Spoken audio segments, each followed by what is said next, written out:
on this episode, the true story of the Bon monks' escape to freedom, providing an inside view into the 1950 Chinese occupation of Tibet and the tenets of Bon, one of the world's oldest but least known religions. Flight of the Bon monks, war, persecution, and the salvation of Tibet's oldest religion, chronicles the true story of three Bon monks who heroically escaped occupied Tibet and went on to rebuild their culture through incredible resilience, determination, and passion.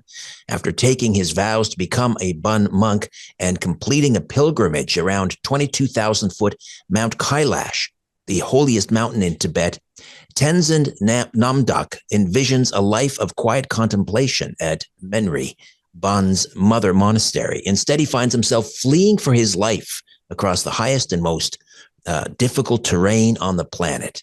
After being joined by a tribal chief, Tenzin's escape party is ambushed and he's severely wounded, narrowly escaping execution by Chinese soldiers. The dying Tenzin is taken to a concentration camp where he's afforded special consideration because of his status as a monk. He overcomes his nearly fatal wound and makes an arduous escape from Tibet over the daunting Himalayas.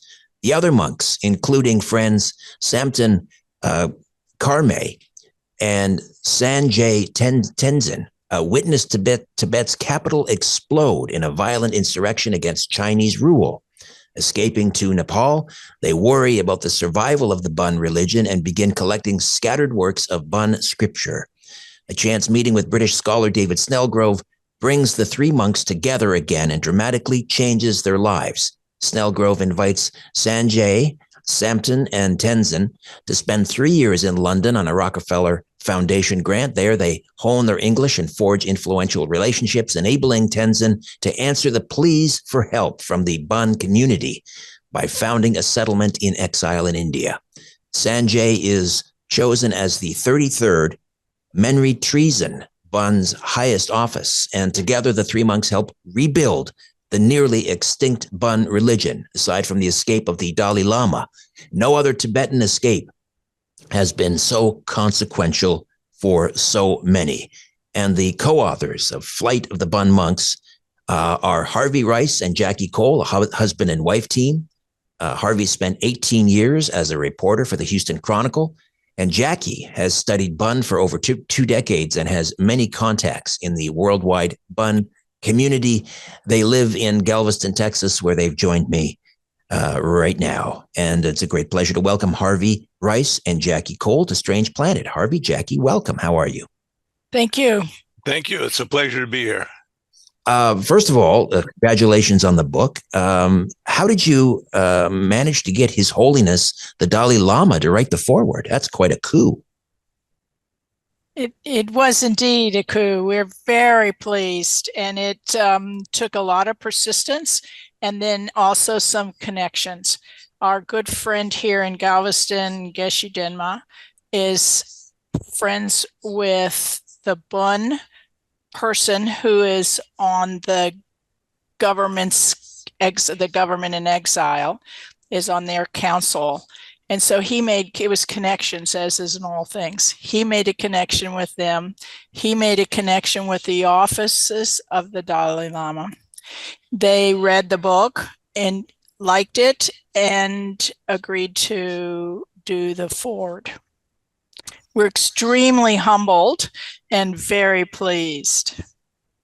So let's get a primer. Let's get a crash course in this ancient religion, the Bon religion. Tell us everything we need to know about this little known religion. Harvey, shall I take that? Yes, absolutely. She is actually a practitioner, whereas I am not. So I think it's definitely in her down here all there. Bon was the native tradition or religion of Tibet. It's in the history of it. It is founded by Buddha Trungpa Shenrab 18,000 years ago. And so it's a long-standing religion, regardless of whether you actually believe it was 18,000 years old. It's thousands of years. It was this basic religion in Tibet until Buddhism came from India in the 7th century. At that point, the political leaders of Tibet banned Bun because they felt like the Buddhist connection as a religion of the state would be better influential for Tibet. So they banned Bun, and it became persecuted and until a minor revival in the 11th century. It's a religion that is basically similar to Buddhism in that it is a religion based on compassion and wisdom. And so it's actually a support for your body, speech, and mind in your daily life, but it's also a curriculum of training your mind in order to realize your inner true self. And so it's goes from trying to heal yourself or your animals or making sure you have a good crops, all the way to learning how to develop or realize enlightenment. Does it share any of the tenets of Buddhism, reincarnation? Yeah, it's very similar. It's very similar. The Buddhists will tell you that the Bun borrowed from Buddhism, and the Bunpos say that that the Buddhists borrowed from them.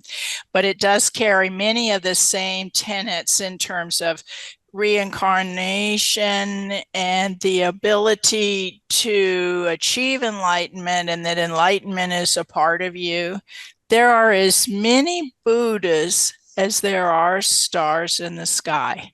We're all Buddhas right now. We just don't realize it. Our clarity is clouded. Okay, so how is the Bun religion and Bun adherents or Bunpos, how are they, perceived today by Buddhists? Becoming more and more accepted, mostly because the Dalai Lama has accepted us. He has declared that actually is the 5th school of Buddhism within, or religions within the Tibet.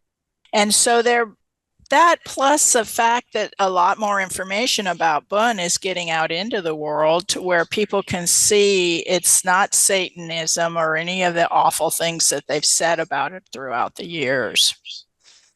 All right, so let's talk about the main protagonist, if you will, of Flight of the Bun Monks, Tenzin Namdok. Tell us about this individual. Tenzin Namdok is an amazing person. He has devoted his entire life to the tenets of Bun, wisdom and compassion, developing those things and then putting them into practice. He became a monk as a young man. He was actually trained as a Thangka painter, or a painter of sacred icons. And then because he was in the monastery painting those things, he became very interested in it and developed a career or a calling in the Bun religion, studying at the monasteries with masters in a cave out in the wilderness, and then also at the main school. The monasteries Tibet are actually universities as much as anything else. So you go to the you learn your stuff and you get a degree, and then you are to go back out into the world, to your village or wherever you need to, unless you stay, similar to the universities here, unless you stay either as an academician, a teacher, or an administrator. And so he was, as soon as he graduated, he became the head teacher. That's how talented he was. And so even before the escape in 59 from Tibet, he was recognized as one of the highest lamas in Tibet and the Bun religion. Yeah, I think it's also worth noting that he had a difficult childhood. Although his mother was from a famous family, for obscure reasons, she married a a farmer, and he died when Tenzin was very young, and under Tibetan traditions, that if one parent dies, then the sons go live with the family of the mother, and the daughters live with the family of the also with anyways. So his father died young, and then he had to go live with his father's family. Right. Right, because under Tibetan tradition, she was married to both his father and his two brothers, so she had three husbands. Oh, wow. Interesting. But tradition, typically though, she stays with one husband. There's a sort of a favorite, and so she's more, and so that's the husband who died, was the one that was Tenzin's natural father. But he still had two other fathers, so he had to go live with his uncle. And when the father died, he had another brother who just took off and just left, and so it left the one brother to take care of his aunt who was living with him, and it was very difficult for him to take care of all the flock and all the animals and do any farming, and he wasn't able to do it all, and they were near starvation at times.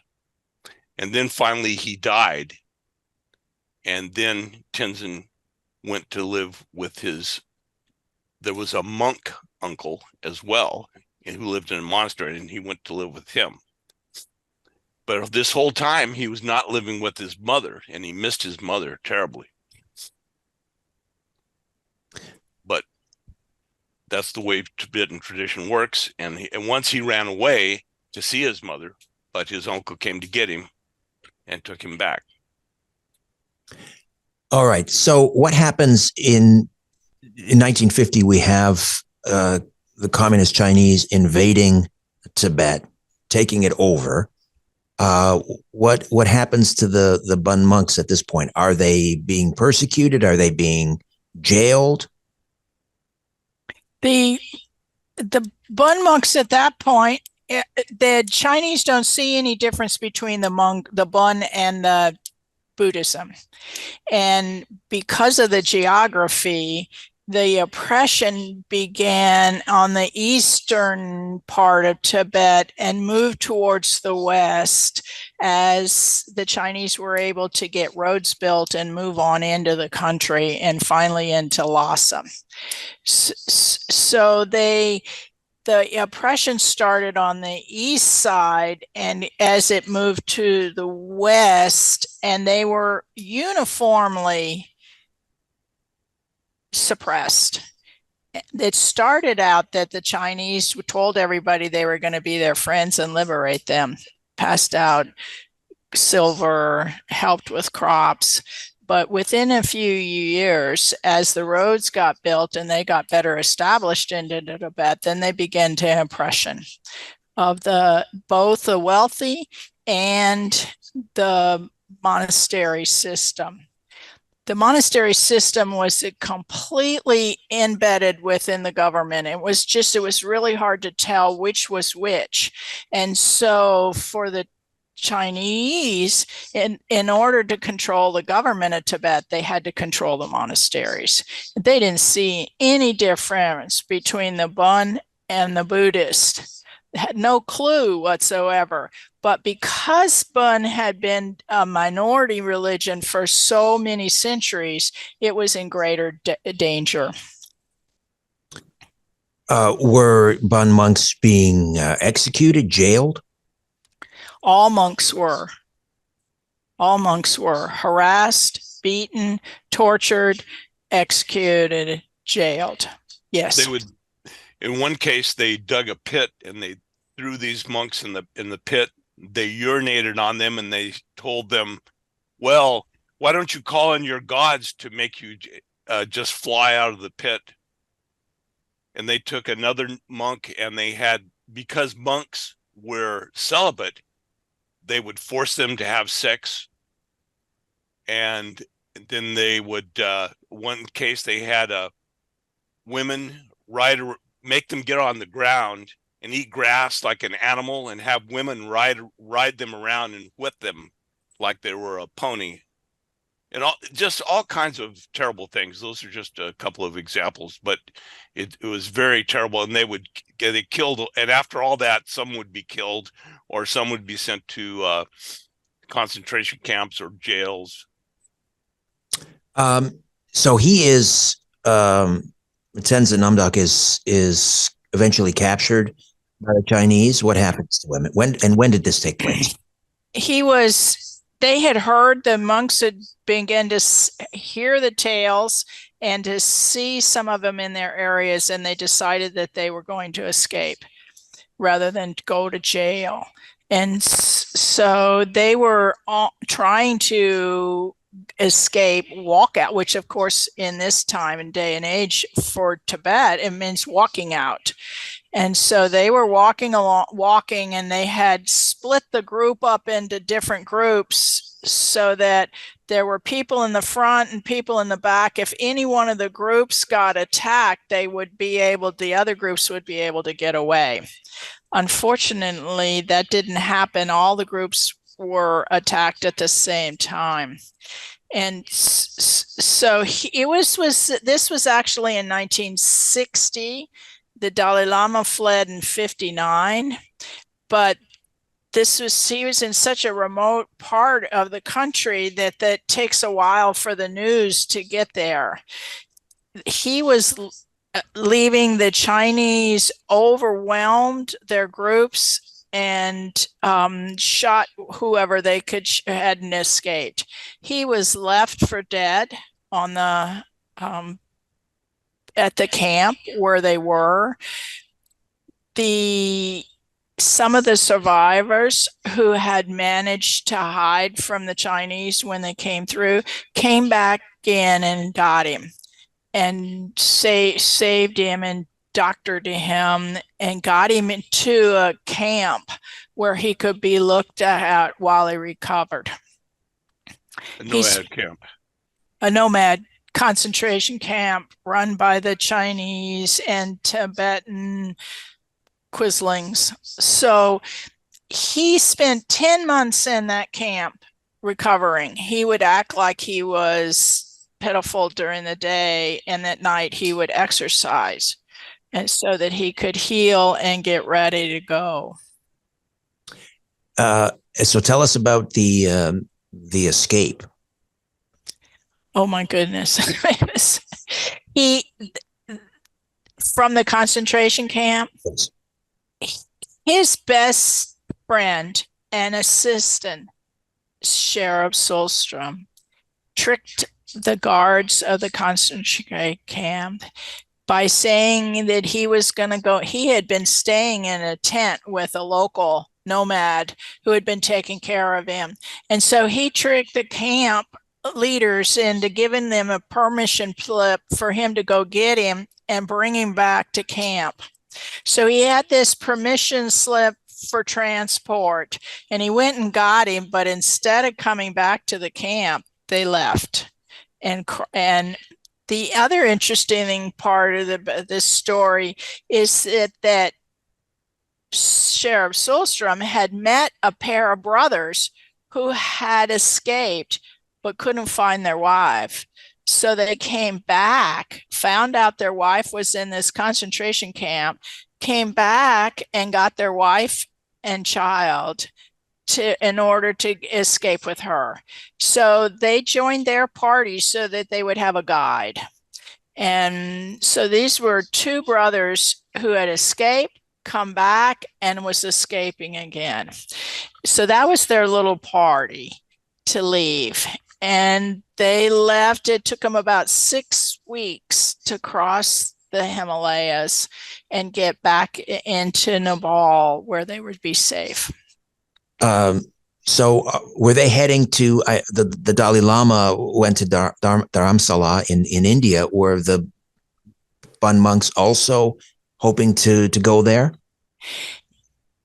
They didn't know when they most of the Tibetans that came out of Tibet were originally in Nepal.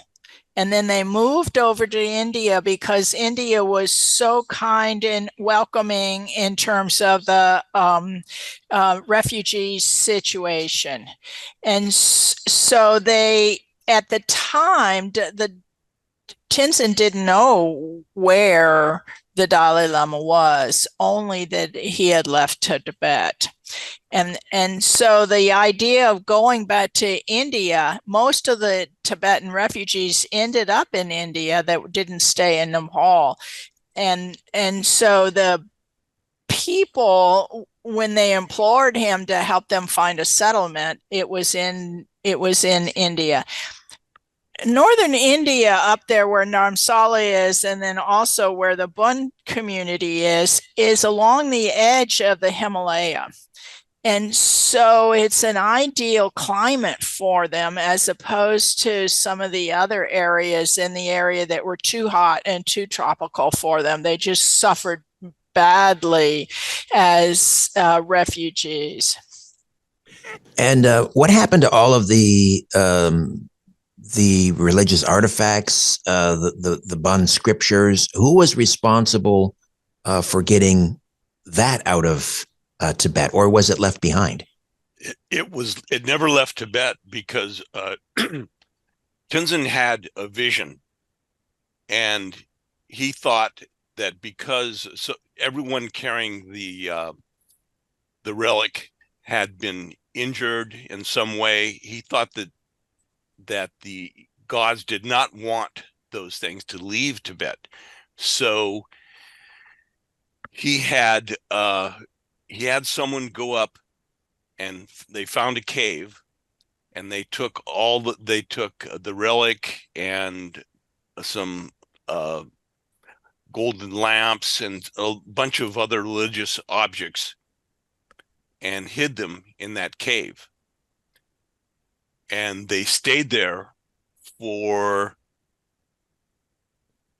20 or 30 years. Let's see, it would have been something like 20, 25 years in that cave until the Chinese policy on religion sort of in the 1980s, it softened, and they started to see religion as kind of a tourist attraction, and they started helping rebuild monasteries they had destroyed. The state actually helped finance that. They didn't do anything to strengthen the religion itself, but they saw these potential for tourism because they needed money. And so they were once and what was the name, Jackie? It's escaping right now. But the person that he had to hide those objects, he was the same. That's the same person he was staying with. Yes, Dacho Lama. Dacho Lama. I'm sorry. Thank you. So Dacho Lama heard that the Chinese would actually help him return those objects to Minri Monastery where they belonged. So he went to the cave. Actually, he sent someone to the cave, and that person went there, and they saw nothing. There was nothing in the cave. So he went back to the cave, and what he discovered, that all the objects had been covered with dung, animal dung, it was deep, like a foot deep of animals had been living in that cave, and it was all under there, which had actually protected it and kept it from being stolen. So now, go ahead, Jackie. Those articles were the unique to Bun. But in general, across the board, both Buddhist and Bun stuff, most of it was destroyed because all the monasteries were destroyed. And with it, the texts and whatever articles had not been pulled out of there by people who were escaping. It is only because of people like Sanjay Tenzin, who and Samten Karme and Yungzhen, who carried the books on their backs as they crossed the Himalaya, that a lot of this was saved. The other part of this is that the Dolpo region of Nepal was Tibetan and carried a lot of Bun tradition there. And so expeditions were taken after they escaped to go to that region and hunt the monasteries there for texts that were traditionally then there, to try to put the whole canon back together again. All right, Harvey and Jackie, we'll take a quick time out. We'll come back and delve further into Flight of the Bun Monks. Hi there. If you want to watch the rest of these episodes, please head over to my Rumble channel, Richard Syrett's Strange Planet. You can watch complete episodes there. New, complete, unedited episodes drop every Monday, Wednesday, and Friday. Again, the Rumble channel is Richard Syrett's Strange Planet. In the meantime, I want to thank you for supporting this YouTube channel all of these years. However, the problem is I never know when I'm going to run afoul of the censors at YouTube. I never know when I'm going to end up in YouTube jail. There doesn't seem to be any rhyme or reason. And in fact, 2 more strikes and this YouTube channel will be taken down altogether. So help me fight big tech censorship, enjoy the complete unedited episodes, and join the rest of the Strange Planet community over on Rumble. Again, Richard Syrett's Strange Planet on rumble.com. See you over there.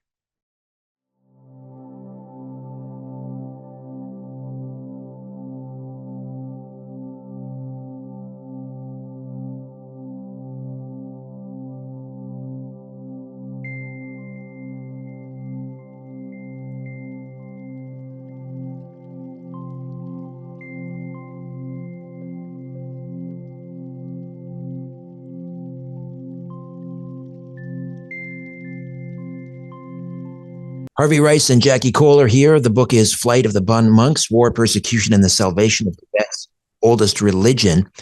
And so we have Tenzin Namduk and other Bun monks, Samten Karme, his friends, Sanjay Tenzin, with Bun scripture, books, artifacts strapped to their backs. They're crossing the Himalayas to get to Nepal. For those who are not familiar with that terrain, just explain how arduous a journey that would have been. Oh, it was terribly difficult. They had yaks that had been given to them, and that initially when they were crossing, trying to get to the Himalaya foothills, but then they had to let the yaks go because the terrain was too steep for the yaks, and they only traveled at night to avoid Chinese patrols. And as they had to, and so as they got higher into the Himalayas, they had to live in snow caves. They dig caves out of the snow, and it was terribly cold, and they all suffered terribly, and their ears would freeze, their fingers would freeze. And so what they did was, if your finger froze, you just take a knife and they just lop it off. Some people's ears froze, and they just took the knife, and whatever part of the ear froze, they would just cut it right off. And because otherwise it would get gangrene and kill them, and they knew that.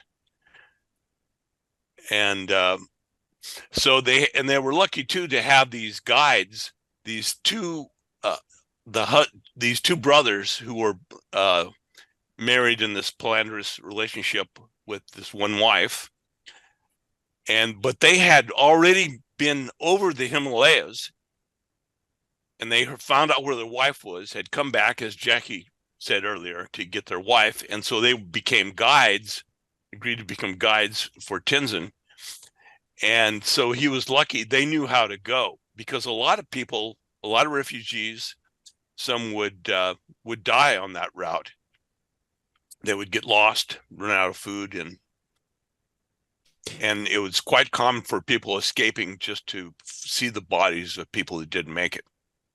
What about Tenzin? Was he? Did he have to, make amputations for himself? He didn't for himself, but he was still, although he had recovered sufficiently to escape, he was still, his knee was still giving him problems, and so it wasn't easy for him. He had a cane, and as they were descending the Himalayas, he lost his cane, and he had to rely on another monk to help him after that. But he's a pretty tough guy, and he made it okay. How many miles are we talking about by the time they make it to Nepal?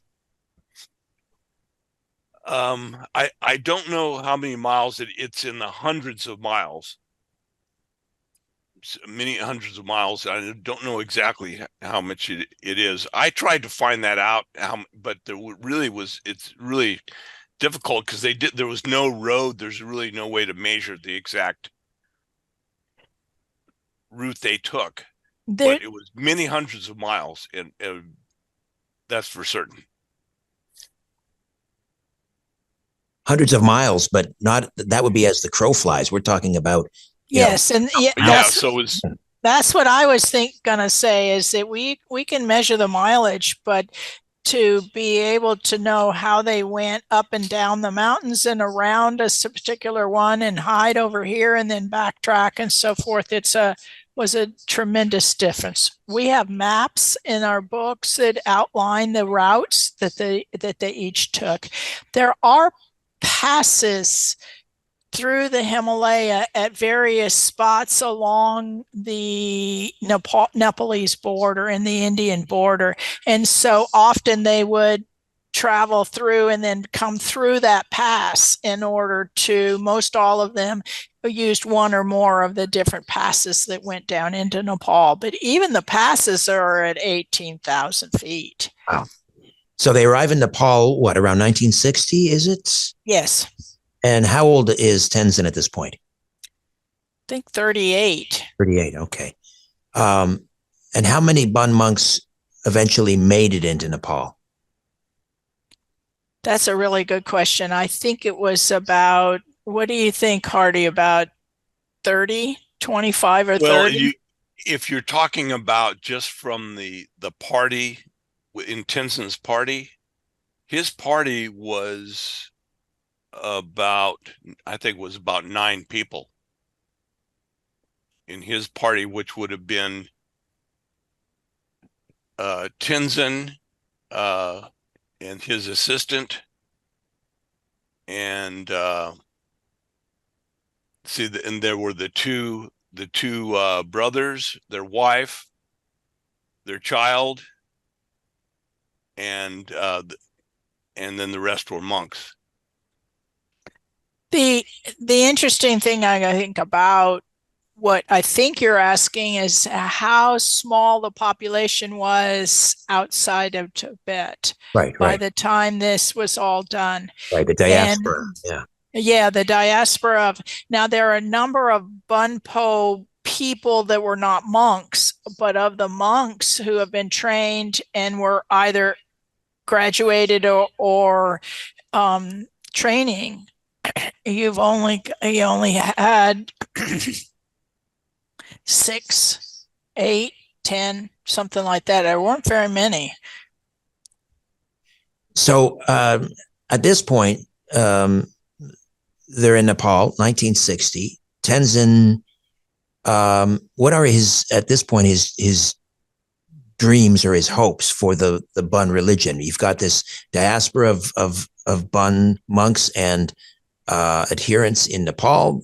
You've got some left behind in Tibet. I'm guessing maybe some did make it to India, perhaps. So they're scattered. What is he thinking at this point? That his dream is to one day bring them all back together, collect all of the scattered artifacts and scriptures, and is that the idea? Actually, at this stage of the game, I'm pretty sure he was just in survival mode still. They didn't have anything to eat. They didn't have any place to live. He ended up in Kathmandu walking the Bauda, circumambulating the Bauda, which is a giant stupa there in Kathmandu. When someone said to him, "Come to my monastery," which was not Bonn, and live here. And then someone else told him about the Swiss Red Cross, which was feeding refugees. And so he was pretty much, although he was interested in what was happening to the Bonpos as they escaped, he was pretty much on survival mode. Just trying to continue to heal his leg and find a place to sleep and a place to eat. Basic needs. Right. And that's when David Snellgrove approached him about coming to London to study, he thought, well, I don't have anything else to do right now. This might be helpful. All right. Well, we're going to jump in here and take another time out. When we come back, we'll pick it up with British scholar David Snellgrove and that chance meeting with Tenzin and Samton and Sanjay, the Bon monks. Back with more of our conversation on the flight of the Bon monks, war, persecution, and the salvation of Tibet's oldest religion. Harvey Rice and Jackie Cole. Stay with us. Hi there. If you want to watch the rest of these episodes, please head over to my Rumble channel, Richard Syrett's Strange Planet. You can watch complete episodes there. New, complete, unedited episodes drop every Monday, Wednesday, and Friday. Again, the Rumble channel is Richard Syrett's Strange Planet. In the meantime, I want to thank you for supporting this YouTube channel all of these years. However, the problem is I never know when I'm going to run afoul of the censors at YouTube. I never know when I'm going to end up in YouTube jail. There doesn't seem to be any rhyme or reason. And in fact, 2 more strikes and this YouTube channel will be taken down altogether. So help me fight big tech censorship, enjoy the complete unedited episodes, and join the rest of the Strange Planet community over on Rumble. Again, Richard Syrett's Strange Planet on rumble.com. See you over there.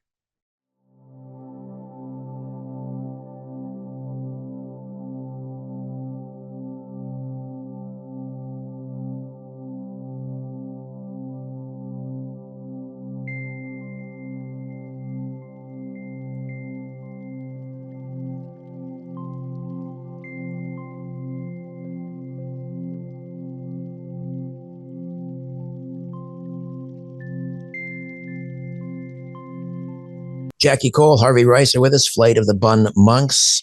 So David Snellgrove, how is it that he happens to be in Nepal? Well, let's back up. Tell us a little bit more about this British scholar, David Snellgrove.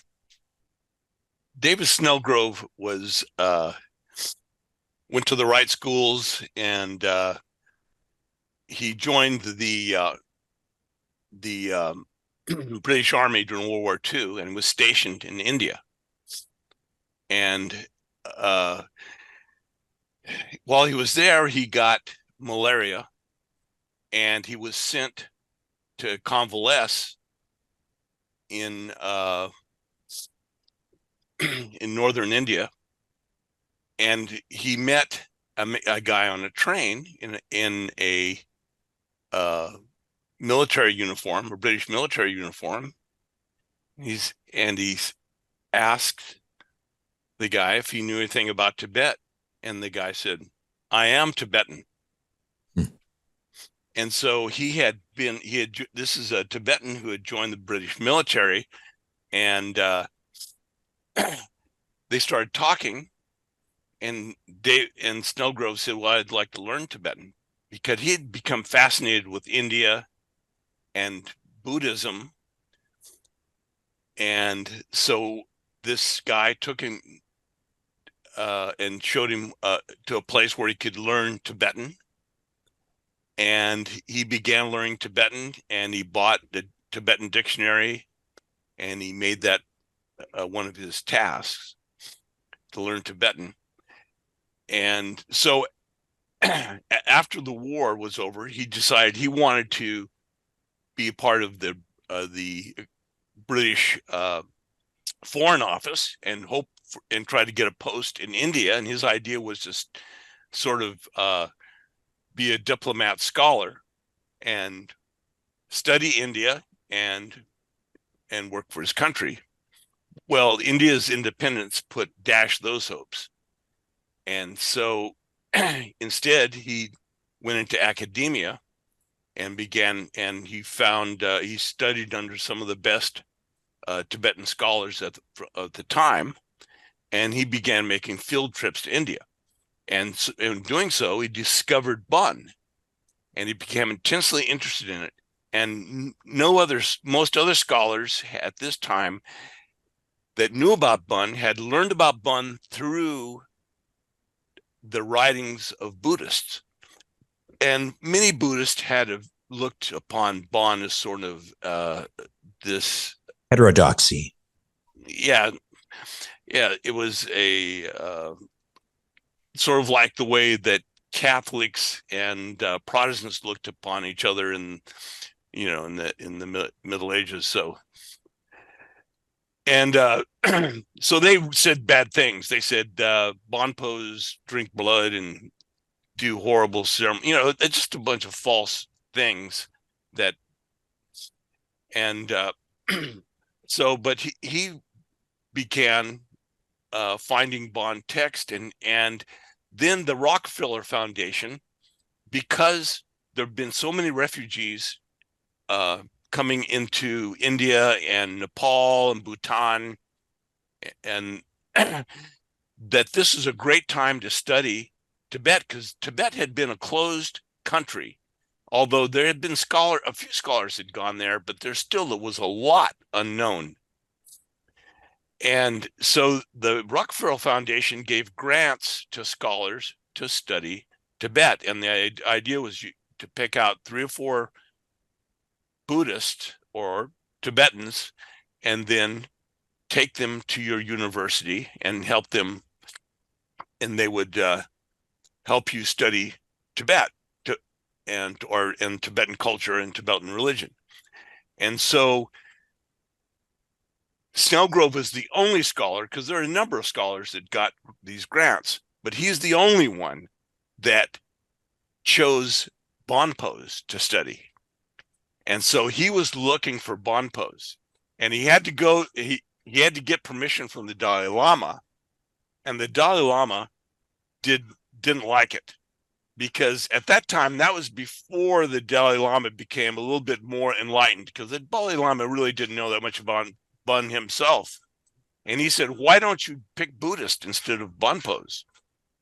And so Snellgrove had to explain to him that he wasn't interested in becoming converted or anything. He just wanted to study it. And the Dalai Lama was okay with that. But nevertheless, Snellgrove, he picked the three Bonpos and then a Buddhist as well, to sort of make sure the Buddhists were satisfied that he picked a Buddhist. But he really didn't care about the Buddhist. Is more like an assistant. He had an assistant, but it was, anyways. So he was on a trip to this part of Nepal that was occupied primarily by ethnic Tibetans. Like a refugee camp? No, it's not a refugee camp, because I think Nepal had conquered part of Tibet in ages past. Right. And so when it did, there's still ethnic Tibetans there that followed the same traditions and culturally were the same as they were before the conquest. And they remained there, and they made contact with Tibetans in Tibet. And so the culture was exactly the same as if you were in Tibet. And so it was a good place for him to study. and was very high and remote, a difficult place. So they remained culturally isolated. So they were sort of away from cultural influences of the rest of Nepal.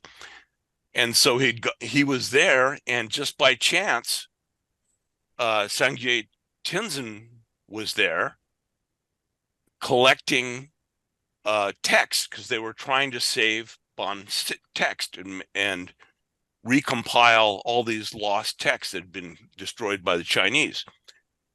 And once Snellgrove learned about that, he sent a message, please, I'd like to talk to you. Please wait for me to get there.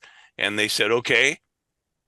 And so he arrived and he talked to him, and he was really impressed by Sanjay Tenzin, that his intellect and his really vast knowledge of Bon and religion. He could tell that this is a guy I want to take with me. And so he told me about that he had Samten Karme was his friend, and he knew about that. So he met Tenzin accidentally, because he had arranged to meet Sanjay in Nepal at this temple. But when he went there, Sanjay had already come and gone. But Tenzin was there. Tenzin Namdok. Right. Yes. Tenzin Namdok was there. And so he just bumped into him and started talking to him. And he said, this guy is phenomenal. He's brilliant. He knows so much about Bon, and his intellect is impressive. And so he got him to agree to come to London. And then he flew to Delhi, where Samten Karme and Sanjay Tenzin had this. They were printing this printing operation to find these. They'd find these texts, missing texts, and bring them in, and then they had a monks who would transcribe everything, and then they would print them. And so he was living in the print shop. He was just sleeping on a table in the print shop. And all of a sudden, this pounding on the door, and he opens it, and there's this Englishman there. And the Englishman starts speaking to him in Tibetan, but it's a dialect that he doesn't really understand, because there are many dialects in Tibetan, and they don't all understand each other. And so Snellgrove starts questioning him, and Snellgrove is rather imperious, because he is, he's from this generation of Britons that oversaw the British Raj. Right. They were there to the fields, white man's burden sort of thing, and he's in there instructing the Tibetan, and he's grilling him about his and so Samten Karme he can understand some of what's being said, and he can understand and Snellgrove is asking about his background and how much he knows about Bon and all these questions, just grilling him. And this is a guy, some strangers just grilling him. And he's, what is going on here? And so Snellgrove says, all right, you're good enough. Thank you. I will be back. And then walks off. Just for clarification, leaving this amazed Samten Karme is just, what the hell just happened? Yeah. Just for clarification, did Tenzin Namdok and Samten Karme and Sanjay Tenzin, did they know each other at this point, or had they been together in Nepal after escaping Tibet, and then Samten and Sanjay made their way to Delhi to begin this printing operation? They had met years before, and very shortly, when Sanjay Tenzin and Samten Karme had visited Minri Monastery, and Tenzin Namdok was the teacher there. But otherwise, they didn't know each other. And they were not together in Nepal or India after this. So it was David Snellgrove that brought these three together. All right. So he flies Sanjay and Samton to London. Then he goes back to Nepal to get Tenzin Namdok as well. They all go at the same time. They all go at the same time. Right. He sets up. It's a situation where he decides that they're all going to go, and they all agree to go. And then he has to spend some time sort of orienting them to English, and they get him new clothes, British clothes. They get the paperwork that he needs in order to transport them to England. So there's a number of months trying to learn English and get ready for the trip. And then, although they go in a relay, they essentially all go at the same time. That must have been an incredible culture shock arriving in London. Oh, yes. Oh, yes. David Snellgrove was pretty good. He took them to a couple of stops. Tenzin Namdok didn't go to all of them because he had such terrible motion sickness. And so his trip was a little shorter and quicker, but David Snellgrove took them to a number of other countries on their way to London. They didn't just take them straight there. A little bit more of an immersion and also in a learning of other cultures on the way. So brilliant. They're at the Rockefeller Foundation. What is their daily, schedule like? What are they doing? They live in the house together, different bedrooms, and then occasionally will go to the university. Sanjay Tenzin would teach Tibetan, and David Snellgrove and Tenzin Namdok worked every day to translate a Tibetan book, the textbook on Bon. And Samton Karme would be working on translating books or learning English. They spent a lot of time learning English so that there was a cross-cultural learning both ways. And Tenzin and David Snellgrove together wrote the very first book in English ever strictly on Bon. It was published in 1967, I believe. How long were they there? 3 years. And then the foundation, the grant was up. Tenzin Namdok wanted to go home in order to help his people. Sanjay Tenzin went back to India and got a job teaching at a refugee camp. And Samton Karme decided to stay and study in academia. He became the top Tibetologist academically.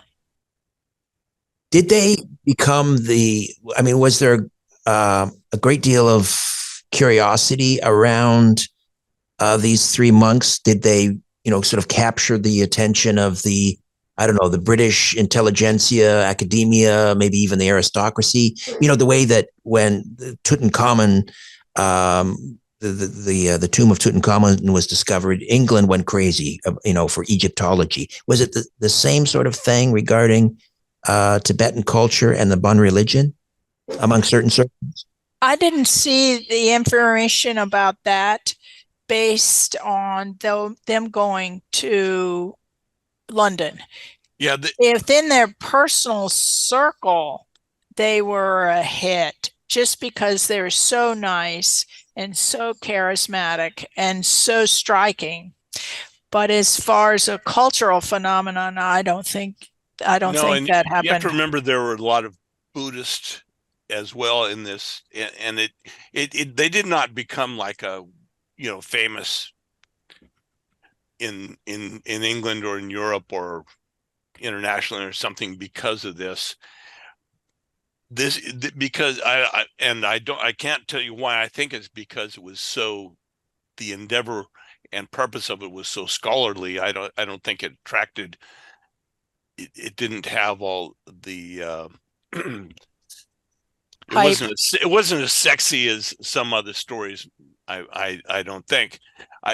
However, the monks did spend a lot of time visiting Christian monasteries, and they made a lot of friends in the Catholic community. And every day they would go and meet Catholic monks or Catholic bishops, and they spent hours and hours in conversations and talking about religion with them. And they had they were invited to spend times at the monasteries, but they had to have permission from the Pope. So a bishop arranged a meeting for Samson Carme and Sangye Tenzin with the Pope. And David Snellgrove knew nothing about it.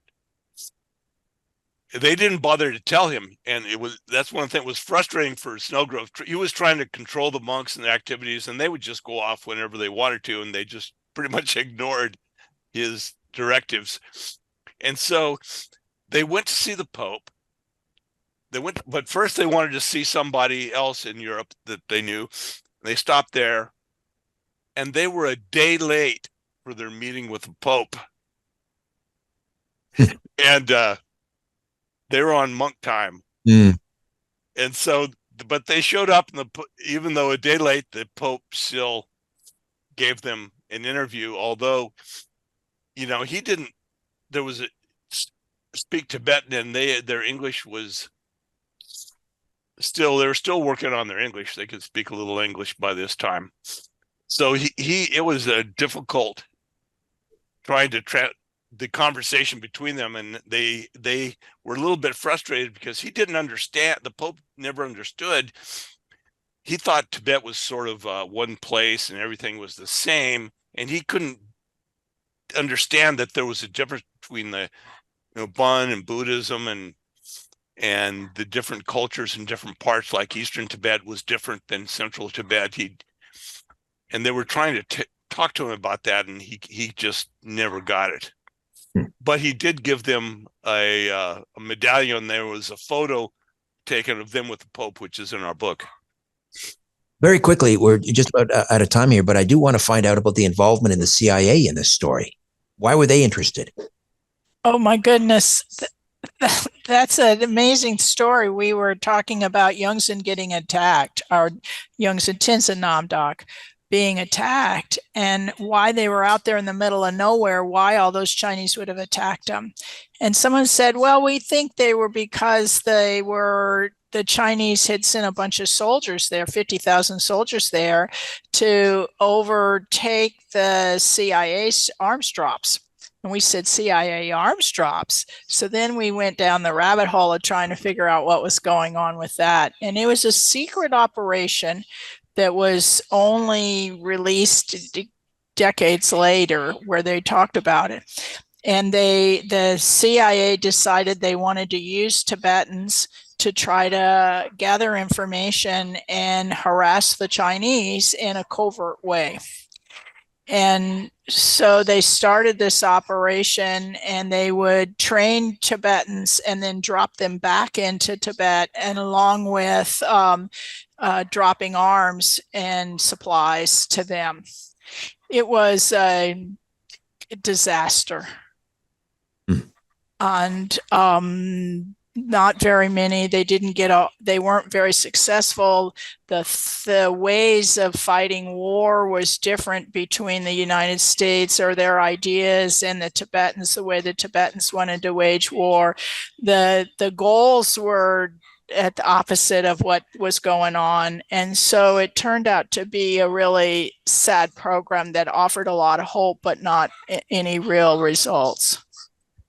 And the direct connection between our characters and the CIA was that when Tenzin was fleeing across the Changtang, with him was a warlord. And that warlord, initially he had said, look, I'm going to get arms from the CIA. They're delivering arms to me. And if you'll wait, I'll be able to arm your monks. And so they waited and waited, and finally Tenzin decided just to leave because they couldn't wait any longer. They were too afraid the Chinese would catch them. And I don't think that the warlord ever got the CIA shipment. We did find a record of nearby them that there had been a weapons drop, and the Chinese had discovered it, and they had and that the Tibetans that were dropped in with the weapons drop had to walk out and escape the Chinese, which they did. It was like they had to walk 300 or 400 miles to get out. And they did survive. But we suspect that could have been the weapons drop that this warlord was waiting for, and the Chinese had instead found and confiscated it. So it led to the so that's the reason, because of the CIA program. That's one reason there were so many Chinese troops in that area, right, resulting in his capture ultimately. Yes. So in conclusion, I should ask you, you've both have you traveled, both of you, to Nepal? And I don't know if you're even able to get to Tibet. Yes, we went to Tibet. We spent what was it, 3 weeks in Tibet? 3 weeks. We did a little pilgrimage of the areas that we were permitted to go to. That was part of their journeys, each of these 3 guys' journeys. So it was quite interesting. Had David Snellgrove not met Tenzin Namdok and Samten Karmay and Sanjay Tenzin and taken them back to the Rockefeller Foundation in London, what do you suppose would have happened to the Bon religion? I don't. Go ahead, Harvey. It's very likely things could have turned out much differently, because ultimately what Tenzin did was he was able to buy land, and he bought that land with money provided by Catholic charities in large part, because he had nothing. So he totally depended on donors. And then there was a Swiss doctor that made a big donation as well. And he never would have met any of these people had Snellgrove not found him. Bought land where? So there's a big question as to whether he would have been able to buy this land and refound Minri Monastery in northern India. It's a big question whether that would have happened, because the Indian government did not recognize the Bon religion. They had given Buddhists sort of control of all the refugee sort of operations, internal operations, and the Buddhists were getting money, but there was nothing directly given to the Bonpos. So that it made it difficult. And so I think there's a big question as to whether or not, without David Snellgrove, Bon would have fared as well as it has over the last few decades. So he bought land in India and established The land is in India. It's in northern India, near Simla and Solan, up in that area there, along the edge of the Himalayas. I think their commitment to Bon would have continued in terms of printing books and trying to get things started back together again. It just wouldn't have been, it would have been even more difficult than it was for them. Ultimately, what happened? Without David. Yeah, without Snellgrove. What ultimately what happened to Tenzin Namdok and Karmay and Tenzin? Tenzin Namdok is still alive. He's 99. He lives in Kathmandu. They started a second monastery in Kathmandu, and he lives there. And then Sanjay Tenzin, the Minri treason, died in 2017. And there is now a new head of the Bon religion that was selected. And then Santon Carmi has retired from his academic career and he lives in Paris. It's a remarkable story. Yes. Truly remarkable. All right. Flight of the Bon Monks, War, Persecution, and the Salvation of Tibet's Oldest Religion. How do we get a copy? The copy is available in pre-order now from wherever you like to buy books. Independent bookstores can order it for you. It comes out February 27th. Harvey Rice, Jackie Cole, thank you so much. Great to meet you. Great story. Thank you. Thank you. Hi there. If you want to watch the rest of these episodes, please head over to my Rumble channel, Richard Syrett's Strange Planet. You can watch complete episodes there. New, complete, unedited episodes drop every Monday, Wednesday, and Friday. Again, the Rumble channel is Richard Syrett's Strange Planet. In the meantime, I want to thank you for supporting this YouTube channel all of these years. However, the problem is I never know when I'm going to run afoul of the censors at YouTube. I never know when I'm going to end up in YouTube jail. There doesn't seem to be any rhyme or reason. And in fact, 2 more strikes and this YouTube channel will be taken down altogether. So help me fight big tech censorship, enjoy the complete unedited episodes, and join the rest of the Strange Planet community over on Rumble. Again, Richard Syrett's Strange Planet on rumble.com. See you over there.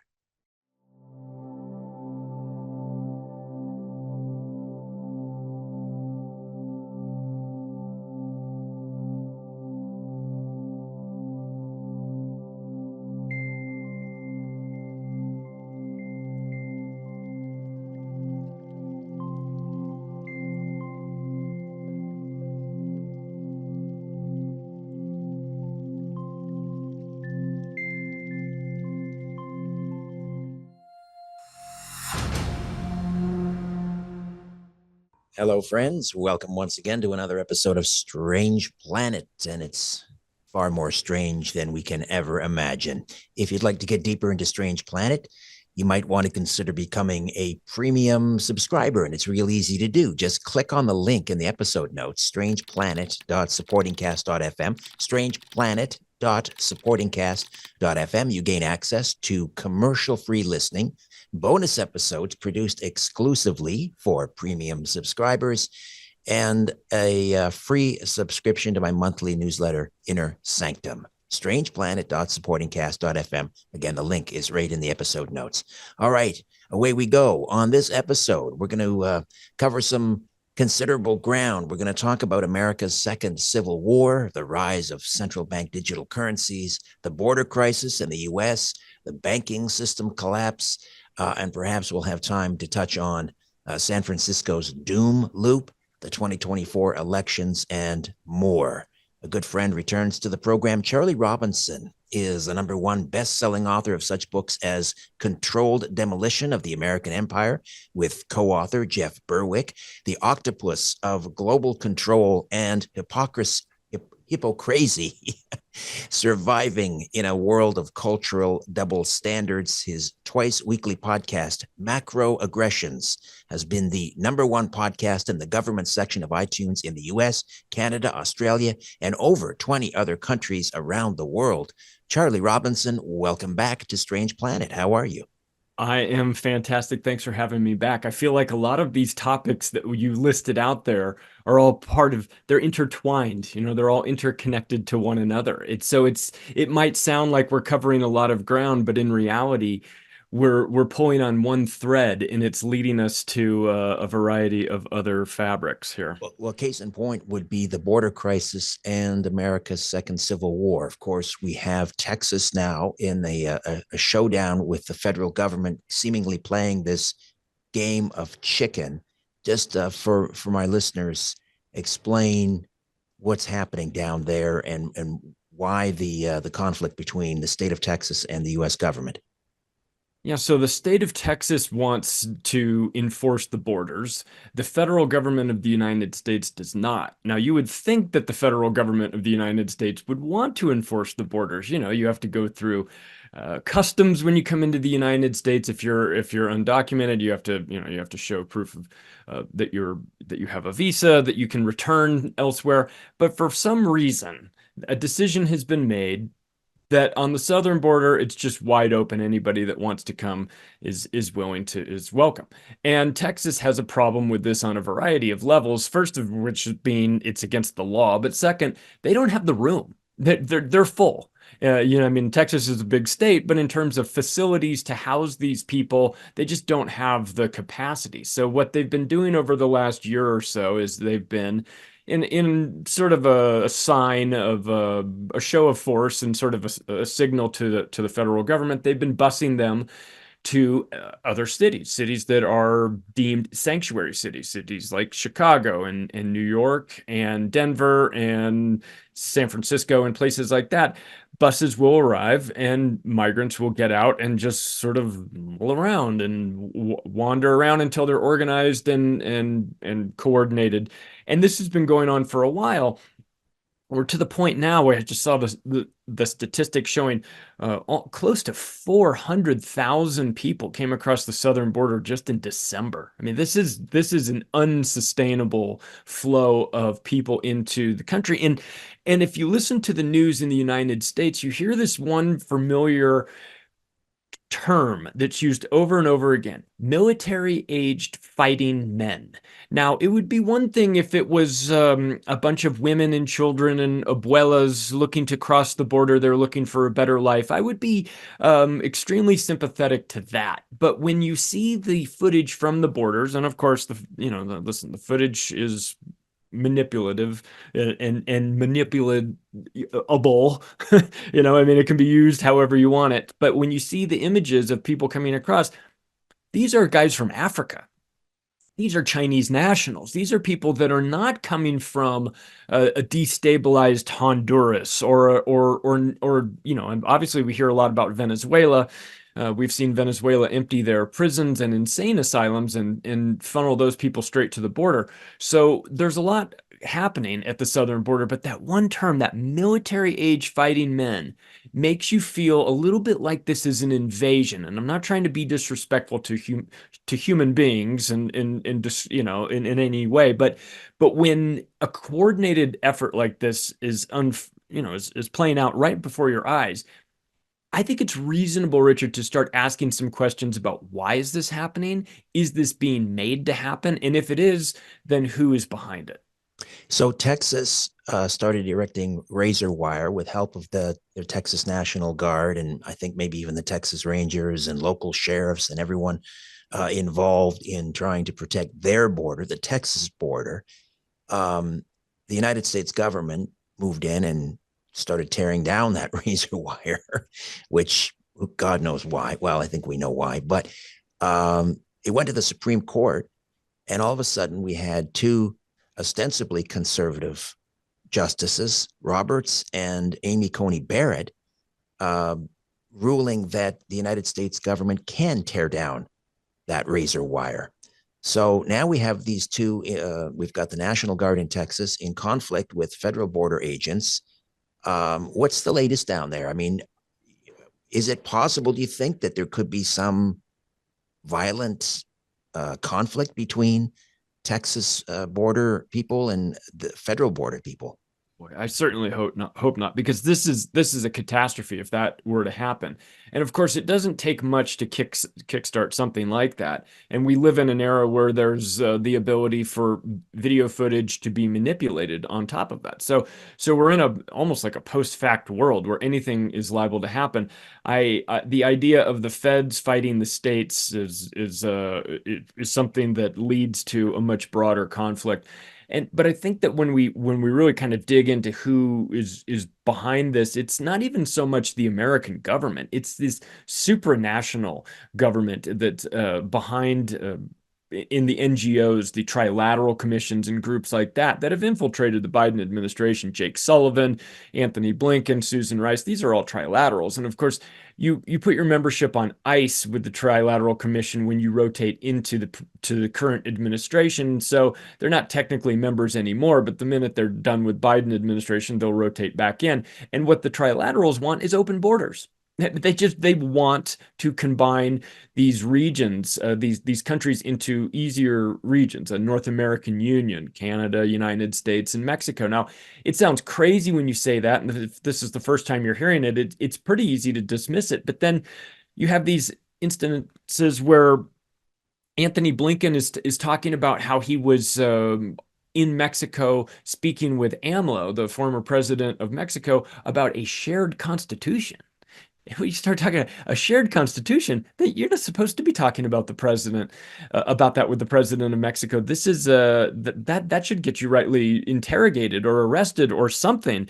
And yet that's going on behind the back of the American people. And it leads you to believe that this is it's being made to happen. I had Dan Lyman from Borderhawk News and InfoWars Europe on my show talking about this with relation to how it matches what's going on in Western Europe and what they found about that migrant caravan that was coming in through Turkey and up through the instances that they caught people in Croatia. They were all with the same credit cards, the same debit cards, and it wasn't so much the debit cards that were concerning them. It was the fact that they were reloaded every month, and that money was coming from somewhere. It wasn't until they were able to finish their investigation that they determined that the money that was being put on the migrants' credit cards every month was coming from the EU itself. So there is a push. This isn't accidental. It's not as organic as people would want to believe it is. It is being made to happen, and it feels like it's a force for destabilization. And if you can soften up America or Western Europe, wherever, from the inside, it makes it a whole lot easier to take it down at some point. And I think that what we're seeing is the softening up of the United States. And on top of that, I've got a macroaggressions episode called American Brown Shirts. It's coming out, and it makes that comparison to the lead up to what happened in World War II Germany and how the brown shirts were grown, and the comparison to where we are right now in America with this influx of potentially fighting age men that could join in American brown shirts and be used to destabilize this country from the inside.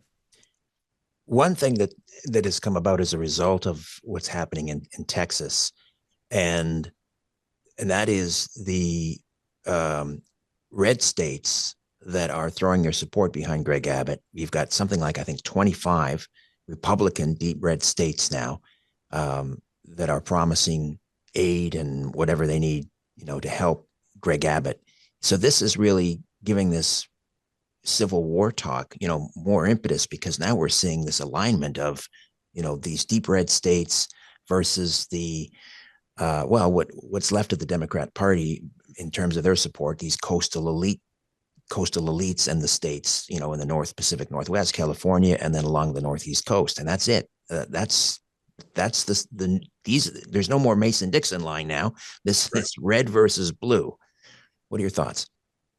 Yeah. And it even within the state, you'll find that if it's got a major city in it, the city itself will be blue wrapped around it in red. I'm in Denver as a prime example, in Colorado. The outskirts of Denver are predominantly red in their ideology, and with blue right in the middle. So there's a lack of support, I think, for what the Biden administration is doing at the border, when it starts to hit home in places like Chicago, where the people were bused to the inner city, and then the current residents of Chicago, who were used to being treated as the priority there, suddenly were not.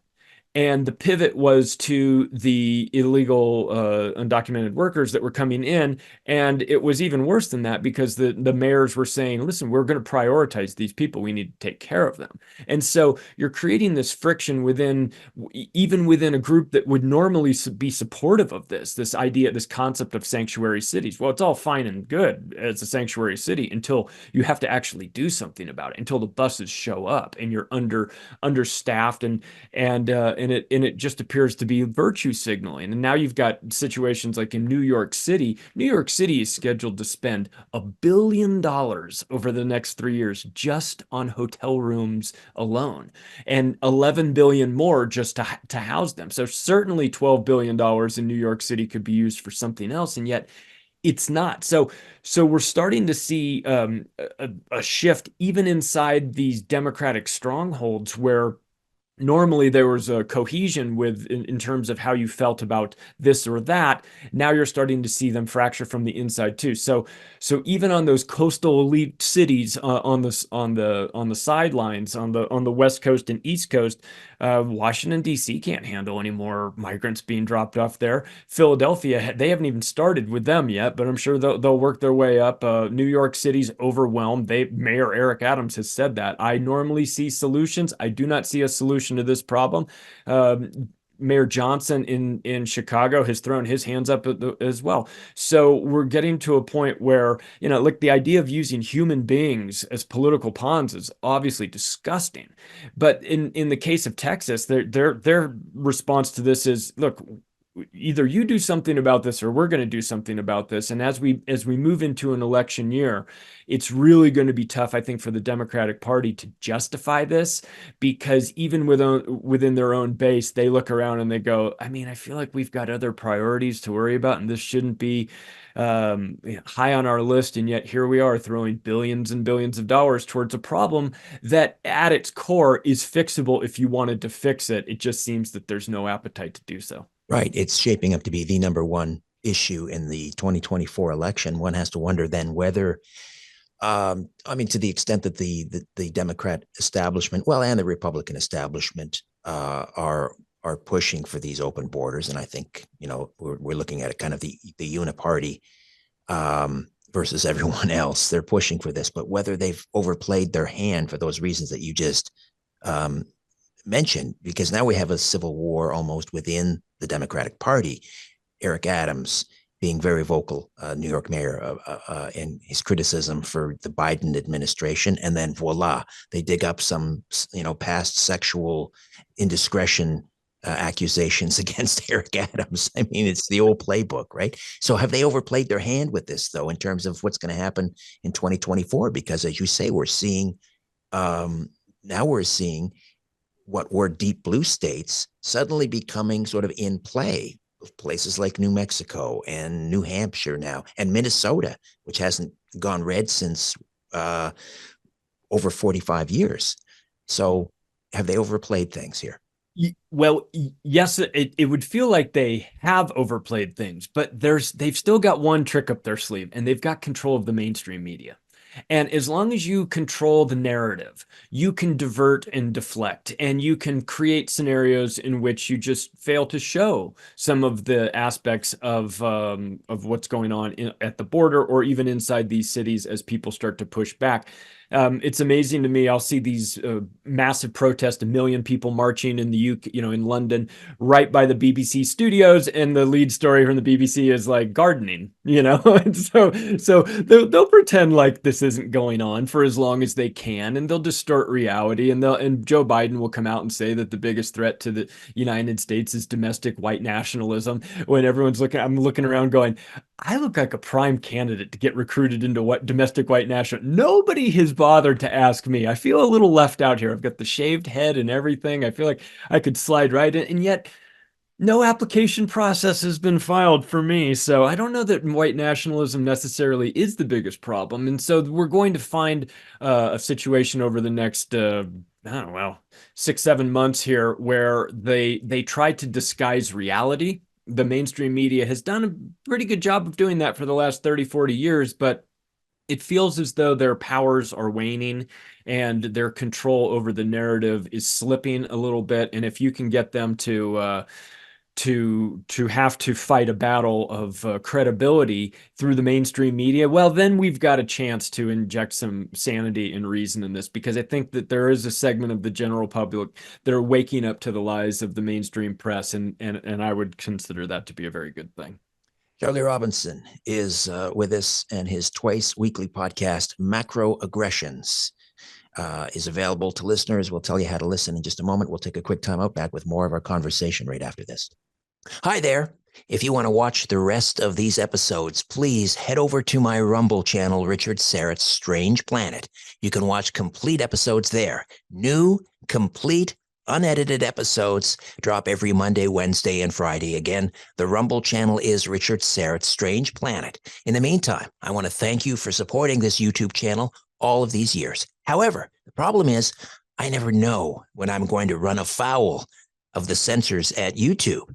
I never know when I'm going to end up in YouTube jail. There doesn't seem to be any rhyme or reason. And in fact, 2 more strikes and this YouTube channel will be taken down altogether. So help me fight big tech censorship, enjoy the complete unedited episodes, and join the rest of the Strange Planet community over on Rumble. Again, Richard Syrett's Strange Planet on rumble.com. See you over there.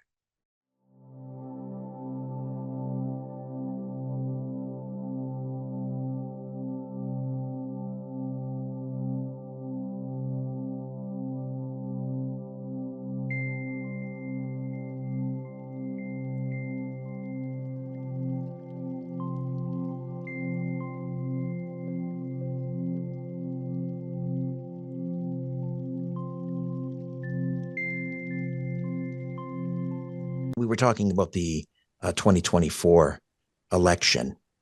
Well, according to the polls, for whatever they're worth, even the Real Clear Politics average poll for the popular vote now shows former President Trump out ahead by 3, 4, maybe even more if you factor in third-party candidates.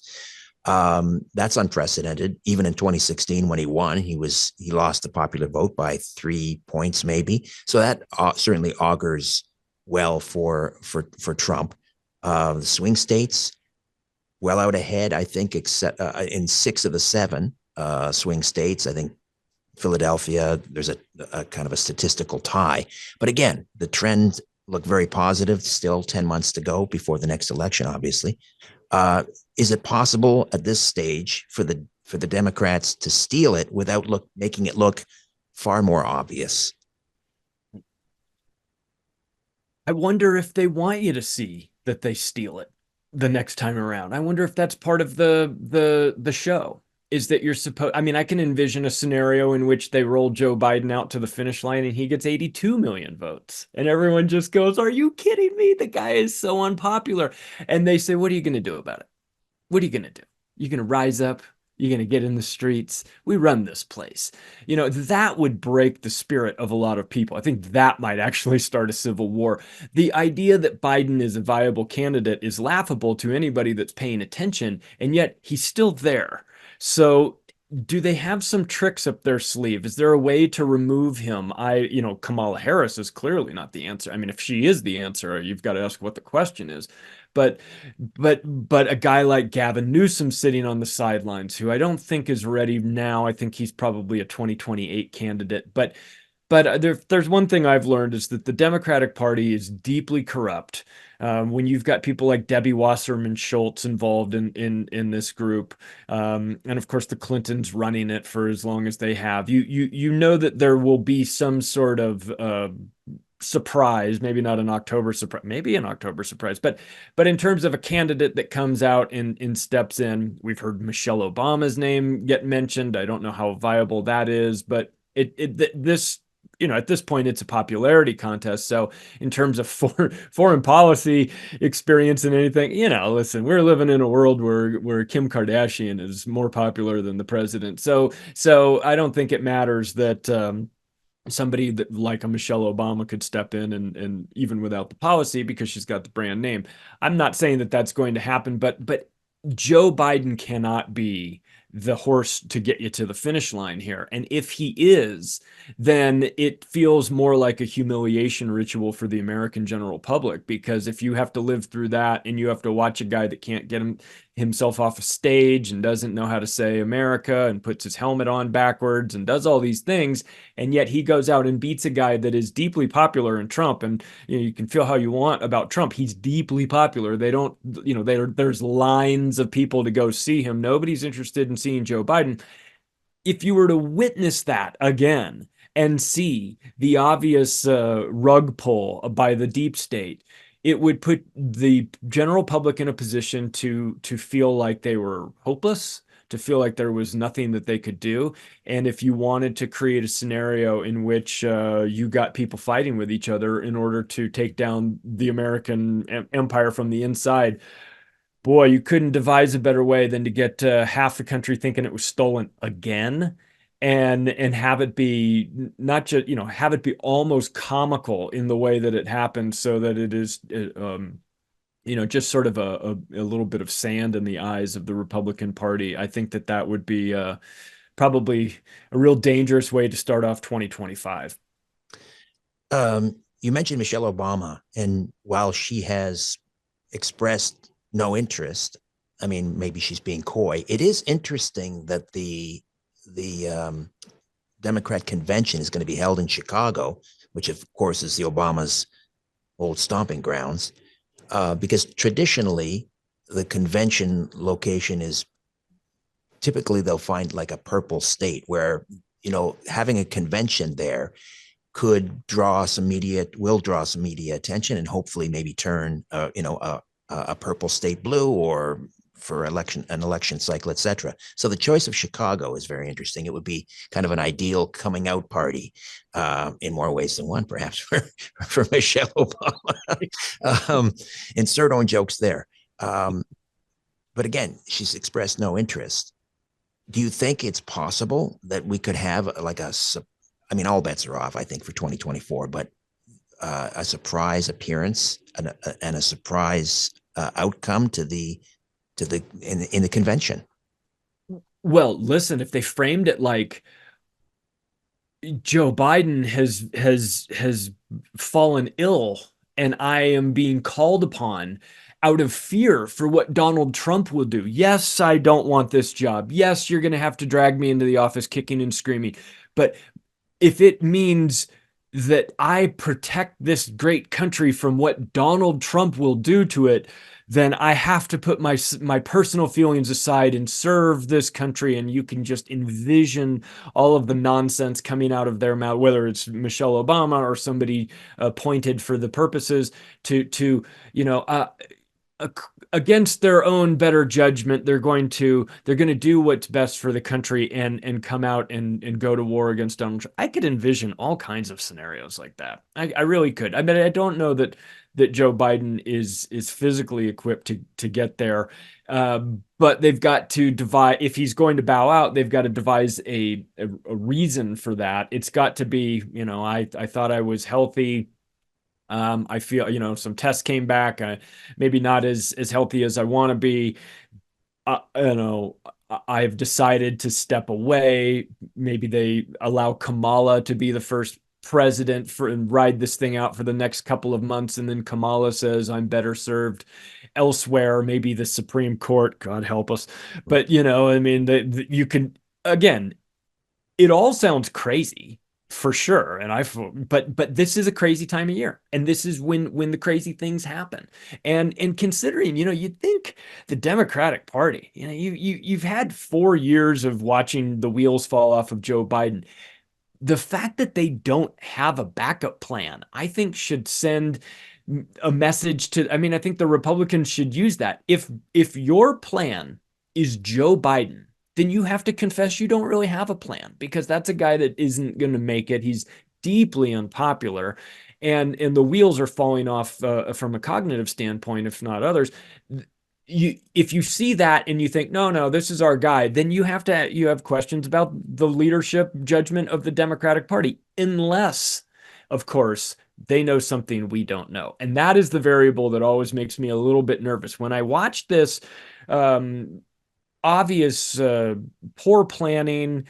Seems like a lack of coherence in the Democratic Party. I watch this and I think, if I'm seeing this, clearly they're seeing it. So is there something that I don't know? Do they have somebody waiting in the wings that they're going to elevate at the proper time? Is there a plan to get Biden out? Because you got to have a plan, and you got to have a plan pretty quick too, because they're running out of time. So it'll be interesting to see how this plays out. I would say that just about anything is on the table.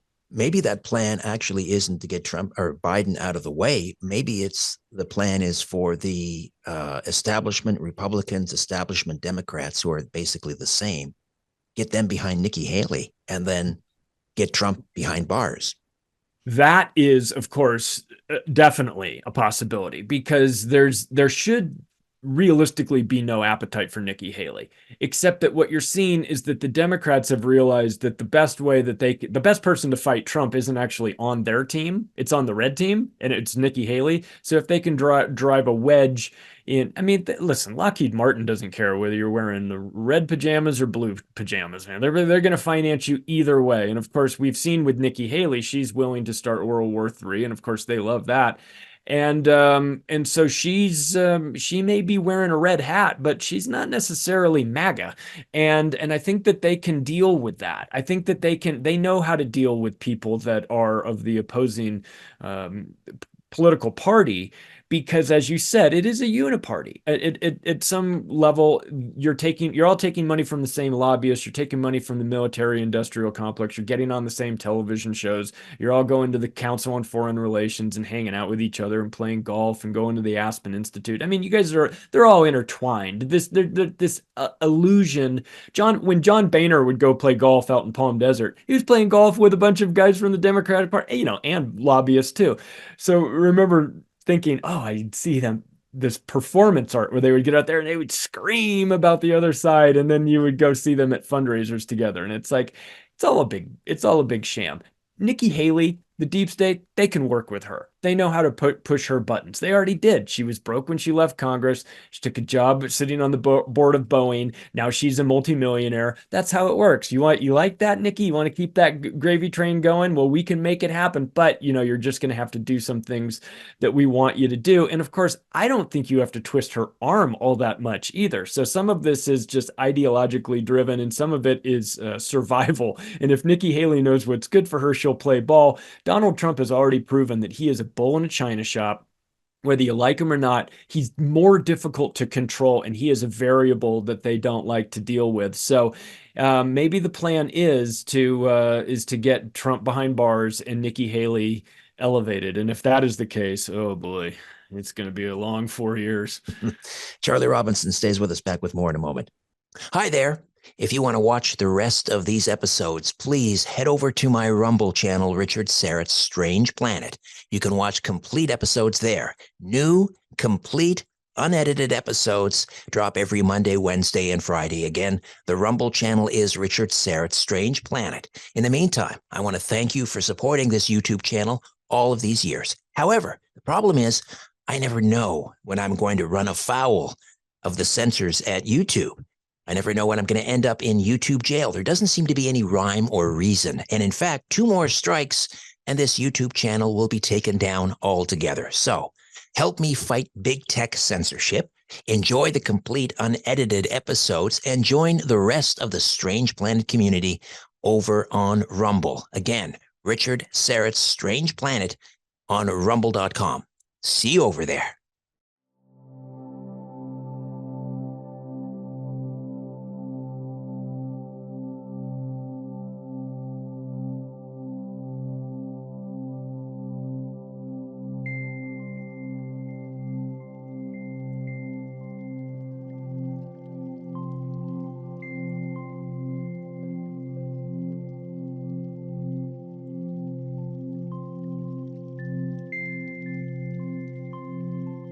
Charlie Robinson is with us, the author of The Controlled Demolition of the American Empire, along with co-author Jeff Berwick, The Octopus of Global Control, and Hippocrazy, Surviving in a World of Cultural Double Standards, and of course the podcast Macro Aggressions, published twice weekly.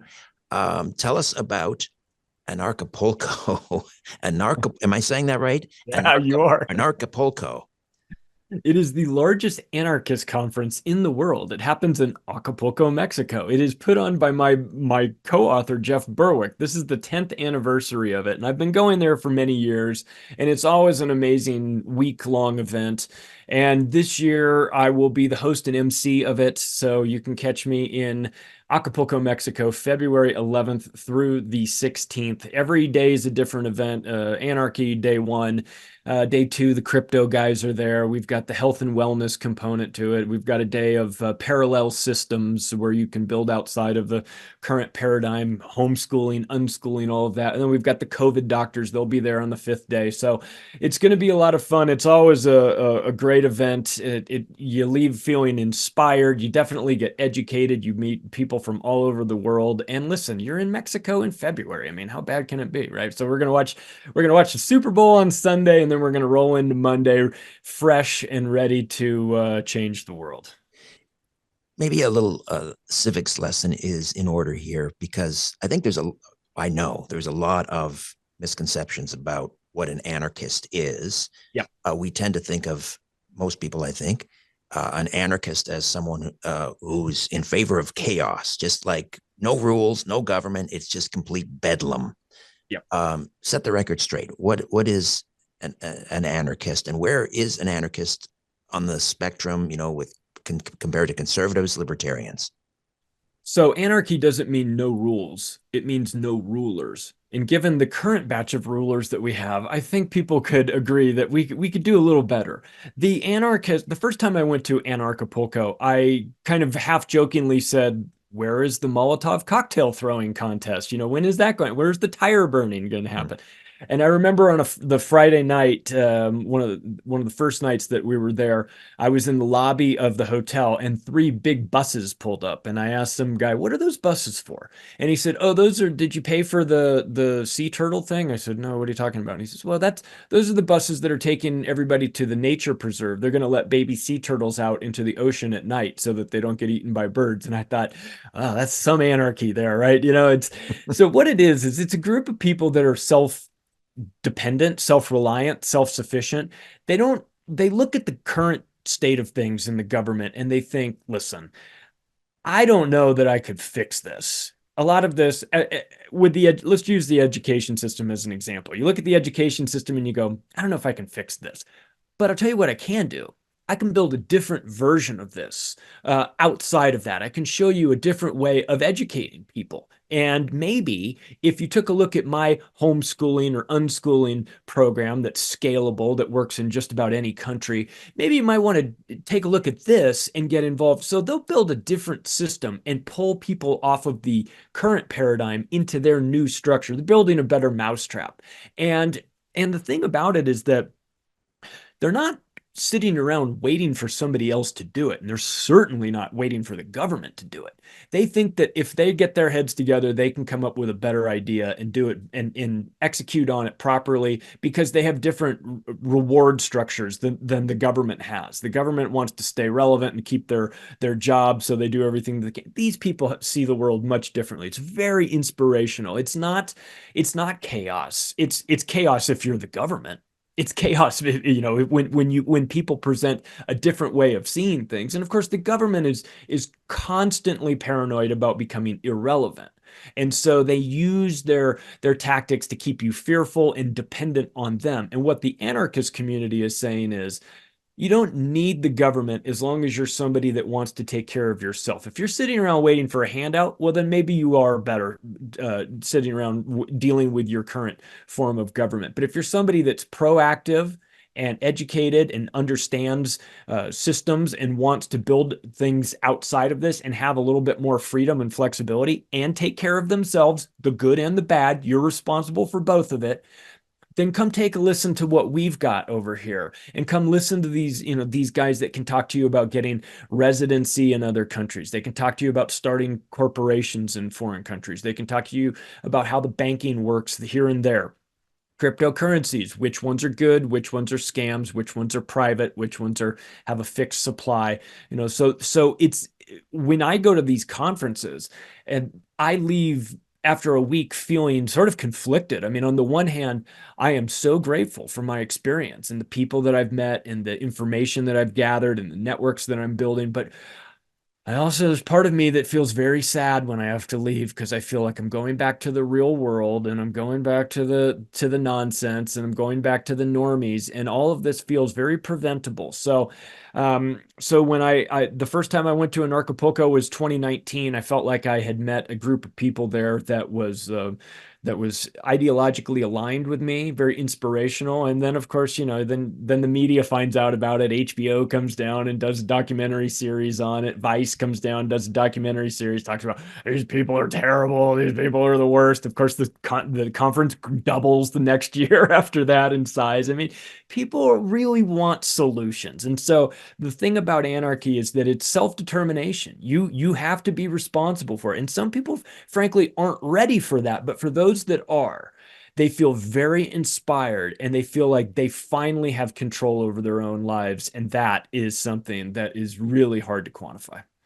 So if the Amish were to ever embrace technology, that's an anarchist. The Amish, we owe the Amish an apology. The Amish are fantastic. They really have, they built this sense of community. They look out for one another. They're proactive. They build things. They have a system. They have a philosophy. Yeah, if they were ever to get cell phones, they'd be indestructible. Or maybe it would destroy them. Frankly, actually, it might. Actually, if we introduce cell phones into their culture, it might warp things. But that idea of, as a community, we can figure it out. We can do things, and we don't need government's assistance, or assistance in air quotes. That is part of what that anarchist philosophy is. It's about self-determination and self-reliance. But the key part is, you've got to be involved. You have to do it. You can't sit around waiting for people. But if you're somebody that is proactive, what you'll find is that this is a group that you've probably been looking for a long time. If folks want to go down to Mexico and participate in Anarchapulco, how do they do that? Anarchapulco.com is the website. People can take a look and see who's going to be down there speaking on each of the days. And my discount code as the host and MC, use Macro. Save yourself some money, but come on down and make those connections. And for those of you that maybe can't get on a plane and come down, you can live stream it, and you can watch that live stream back whenever you want from the comfort of your home. But it's going on all 5 different days, and at night, for those in Australia, we've got live streams the pre-recorded that are running during the day in Australia when it's nighttime. And that's the benefit of having Australian producers that come in. They go, can't forget this other half of the world over here. We gotta make sure that we've got some events for them. So it's going to be, you're going to leave feeling very inspired and also very hopeful. I always I go home saying, okay, I know that there are some smart people working on some of these very complex problems, and people that are not going to take no for an answer. So check it out. If for no other reason, just explore the concept of anarchism and see if it's a fit for you. Just let's spend the remainder of our time together, Charlie, talking about central bank digital currencies. This is probably the one topic I receive more feedback from than any other these days. People want to hear more about it.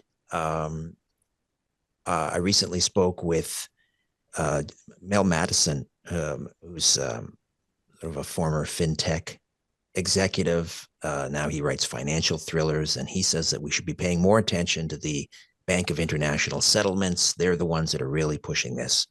What are your thoughts?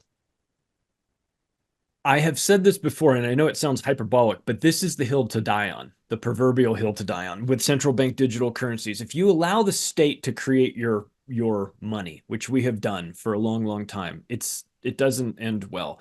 The money that we have in our wallets, here in the United States, these Federal Reserve notes, they have been debased over the 100+ years since the Federal Reserve has been installed, but they've always been dumb money. They sit in your wallet, and they may be backed by nothing but a promise, but they certainly aren't tracking you.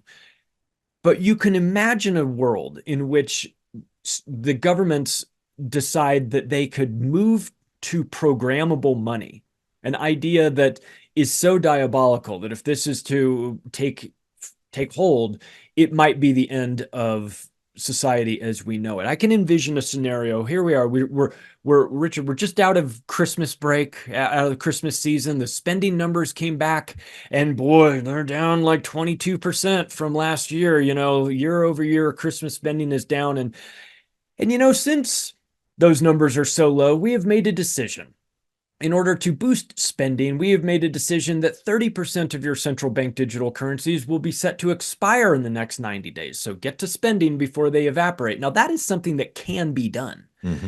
That is something that would make Klaus Schwab's promise that you will own nothing come true. You would have no ability to save. There would be no mechanism for you to store your wealth in something that didn't expire, just at the whim of some bureaucrat somewhere. So a trackable form of money that can be switched off, that can be monitored, they can make it so that money never works. You want to buy a gun? It doesn't work for guns. You want to buy red meat? Well, or your carbon score is a little too high. We've tracked it. You're trying to buy all these hamburgers and steaks for your big barbecue that you're going to have. You can't buy that. We've declined the purchase on your MasterCard, your carbon tracking MasterCard, which exists. They're partners with the World Economic Forum. They've already built something like this. So you can envision a scenario in which this money is weaponized against the general public, where it is used as a tool of enslavement. It is fully transparent so that the government can see everything that you're spending money on. They could then sell that information. If you were buying too many ding-dongs and ho-hos at the grocery store, well, they could sell that information to your healthcare provider, who then jacks your rate up because you're not taking very good care of yourself, or you tried to buy cigarettes with this and you're not supposed to do that. And now your life insurance policy just doubled or whatever. So you can use this, you can extrapolate out and imagine where this level of control would go. I mean, this is the fantasy that these central bankers have dreamed of. And in the comments of the Bank for International Settlements, this is the mothership that drives all of this in Basel, Switzerland. This is a place where every central banker's fantasy comes true, where they want to, in a top-down authoritarian way, control your behavior. At its core, it's behavior modification and control. It's just the money is a great tool for doing that. And I would suggest that, look, people behave differently when they think they're being watched.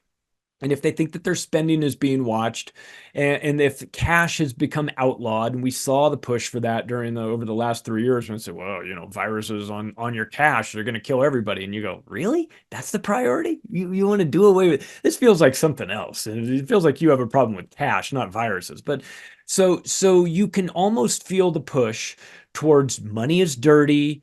Cash is so passe. We're going to move to digital. They're going to conflate they'll say, well, it's crypto. It's crypto just like Bitcoin. Well, it's not. It's not crypto just like Bitcoin. It's very, very different. But for those that don't know the difference, it's digital money. So they might assume that it is all the same. But as a central bank digital currency, you have the ability to make that money come to life, to shut it off from being used for a variety of things, to monitor every single transaction. And I think that would be probably the end of it would definitely be the end of any sort of financial transparency. It would be the ultimate behavior modification tool. And I think it would be the end of humanity in general. I agree. When combined with digital identification, social credit scores, combined with artificial intelligence. I mean, it's just a total lockdown. If the Democrats win 2024, there's nothing else to stand in the way of this, right? Well, they would certainly love it. This is right up their alley in terms of a tool for control. The general public needs to get educated on the central bank digital currencies. They can't expect that form of education to come from the mainstream media. I mean, they'll get it from the mainstream media, but it won't be the truth. And I can envision a scenario in which we're sort of backed up into it, where there is a a crisis, a banking crisis. We know that the United States has written recently legislation legalizing bail-ins as opposed to bail-outs. This is where the bank can take the money in your bank account and hold on to it. They're in first position. Their bondholders are in second position. You as a bank account holder, you're in third position. You're an unsecured creditor and not in a really good spot to fight for your money should something happen to it. So I can envision a scenario in which a banking collapse predicates a taking of the money inside the bank accounts. They've legalized that, and I would suggest they don't legalize that if they don't intend to use it at some point. And when that happens, maybe the solution is, in order to make you whole, we have another option that is a U.S. bank, U.S. digital currency, Fed coin, whatever you want to call it, a central bank digital currency that we will then offer as the solution to this problem of everything's been taken from you by these dirty banks. Here you go. Here's a new way for us to make you whole. Oh, and by the way, if you don't get on board with it, if you want to exchange your soon to be worthless Federal Reserve notes for this Fed coin, maybe we'll even give you an incentive. Maybe we'll even give you 2 for 1. What does it cost them? It doesn't cost them anything, but supplies may not last, and some restrictions may apply, and maybe in 90 days that goes down to 1-to-1. Maybe in 180 days they'll give you 50 cents on your dollar. So you can envision scenarios where they use the carrot to get you in, and then at some point they wind up beating you with the stick. All right. Well, all eyes on November 2024. Charlie, once again, how do we listen to macroaggressions and watch? You can go to my new website, macroaggressions.io. That's a good place to find out everything that I'm doing. You can just download my podcast, Macroaggressions, wherever podcasts are served, and in video format, Rockfin, Rumble, Band.video, Vigilante.tv. All right. And Anarchapulco coming in February, just a couple of weeks away, anarchapulco.com. Correct. All right. All the links are in the episode notes. Charlie, always a delight. Thank you so much. Thanks, Richard. Hi there. If you want to watch the rest of these episodes, please head over to my Rumble channel, Richard Syrett's Strange Planet. You can watch complete episodes there. New, complete, unedited episodes drop every Monday, Wednesday, and Friday. Again, the Rumble channel is Richard Syrett's Strange Planet. In the meantime, I want to thank you for supporting this YouTube channel all of these years. However, the problem is I never know when I'm going to run afoul of the censors at YouTube. I never know when I'm going to end up in YouTube jail. There doesn't seem to be any rhyme or reason. And in fact, 2 more strikes and this YouTube channel will be taken down altogether. So help me fight big tech censorship, enjoy the complete unedited episodes, and join the rest of the Strange Planet community over on Rumble. Again, Richard Syrett's Strange Planet on rumble.com. See you over there.